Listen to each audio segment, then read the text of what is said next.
ओम श्री परमात्मा नमः। आज हम गीता के तीसरे अध्याय के 41वें श्लोक का अर्थ सहित श्रवण करेंगे। तस्मात् तत्त्वमिन्द्रियाण्यादौ नियम्य भरतवर्षभ पापमानं प्रजहि ह्येनं ज्ञान विज्ञान नाशनम। अर्थात इसलिए हे भरतवंशियों में श्रेष्ठ अर्जुन, तू सबसे पहले इंद्रियों को वश में करके इस ज्ञान और विज्ञान का नाश करने वाले महान पापी काम को अवश्य ही बलपूर्वक मार डाल। व्याख्या। इंद्रियों को विषयों में भोग विधि से प्रवृत्त न होने देना, अपितु केवल निर्वाह बुद्धि से अथवा साधन बुद्धि से प्रवृत्त होने देना ही उनको वश में करना है।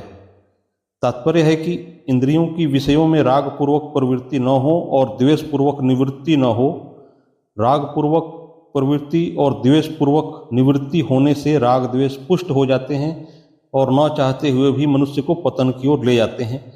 इसलिए प्रवृत्ति और निवृत्ति अथवा कर्तव्य और अकर्तव्य को जानने के लिए शास्त्र ही प्रमाण है।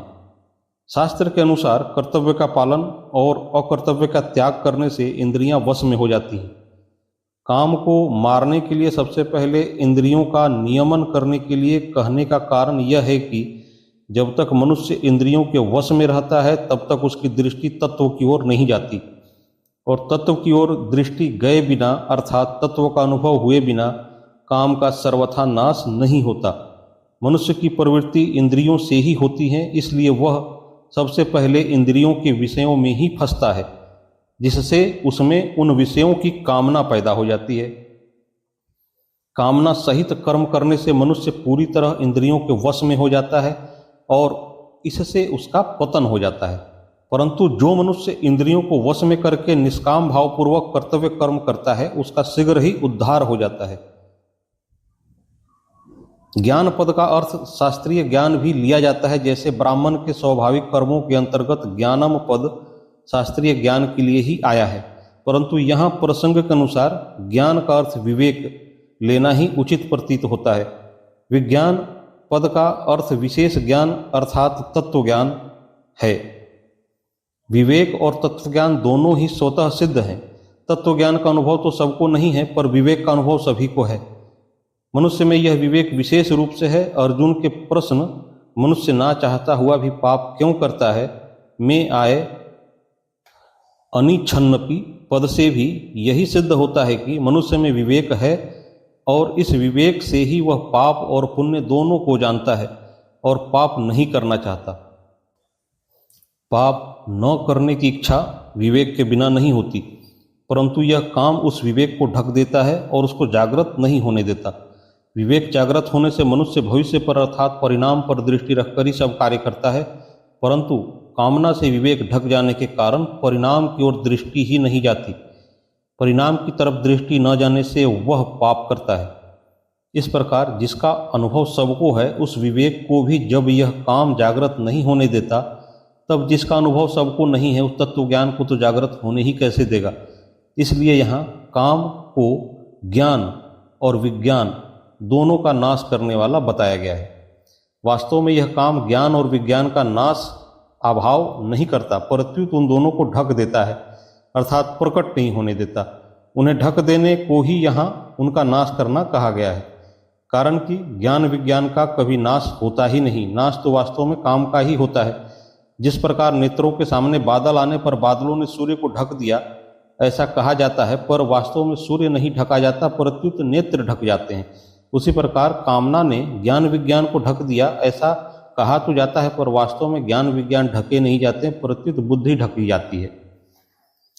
कामना संपूर्ण पापों की जड़ है, इसलिए कामना उत्पन्न होने से पाप होने की संभावना रहती है। आगे चलकर कामना मनुष्य के विवेक को ढककर उसे अंधा बना देती है, जिससे उसे पाप पुण्य का ज्ञान ही नहीं रहता और वह पापों में ही लगा रहता है। इससे उसका महान पतन हो जाता है। इसलिए भगवान कामना को महापापी बताकर उसे अवश्य ही मार डालने की आज्ञा देते हैं। गृहस्थ जीवन ठीक नहीं, साधु हो जाएं, एकांत में चले जाएं, ऐसा विचार करके मनुष्य कार्य को तो बदलना चाहता है, पर कारण कामना को नहीं छोड़ता, उसे छोड़ने का विचार ही नहीं करता। यदि वह कामना को छोड़ दे तो उसके सब काम अपने आप ठीक हो जाएं। जब मनुष्य जीने की कामना तथा अन्य कामनाओं को रखते हुए मरता है तब वे कामनाएं उसके अगले जन्म का कारण बन जाती हैं। तात्पर्य यह है कि जब तक मनुष्य में कामना रहती है तब तक वह जन्म मरण रूप बंधन में पड़ा रहता है। इस प्रकार बांधने के सिवाय कामना और कुछ काम नहीं आती। जब मनुष्य का जड़ पदार्थों की तरफ आकर्षण होता है तभी उसकी कामना उत्पन्न होती है। कामना उत्पन्न होते ही विवेक दृष्टि दब जाती है और इंद्रिय दृष्टि की प्रधानता हो जाती है। इंद्रियां मनुष्य को केवल शब्दादि विषयों के सुख भोग में ही लगाती हैं। पशु पक्षियों की भी प्रवृत्ति इंद्रियों से मिलने वाले सुख तक ही रहती है, परंतु कामना से विवेक ढक जाने के कारण मनुष्य इंद्रियजन्य सुख के लिए पदार्थों की कामना करने लगता है और फिर पदार्थों के लिए रुपयों की कामना करने लग जाता है। इतना ही नहीं, उसकी दृष्टि रुपयों से हटकर रुपयों की गिनती संग्रह में हो जाती है। फिर वह रुपयों की गिनती बढ़ाने में ही लग जाता है। निर्वाह मात्र के रुपयों की अपेक्षा उनका संग्रह अधिक पतन करने वाला है और संग्रह की अपेक्षा भी रुपयों की गिनती महान पतन करने वाली है। गिनती बढ़ाने के लिए वह झूठ, कपट, धोखा, चोरी आदि पाप कर्मों को भी करने लग जाता है और गिनती बढ़ने पर उसमें अभिमान भी आ जाता है, जो आसुरी संपत्ति का मूल है। इस प्रकार कामना के कारण मनुष्य महान पतन की ओर चला जाता है। इसलिए भगवान इस महान पापी काम का अच्छी तरह नाश करने की आज्ञा देते हैं। नारायण नारायण नारायण। अगली वीडियो में हम गीता के क्रमशः श्लोकों का अर्थ सही श्रवण करेंगे। जय श्री कृष्ण।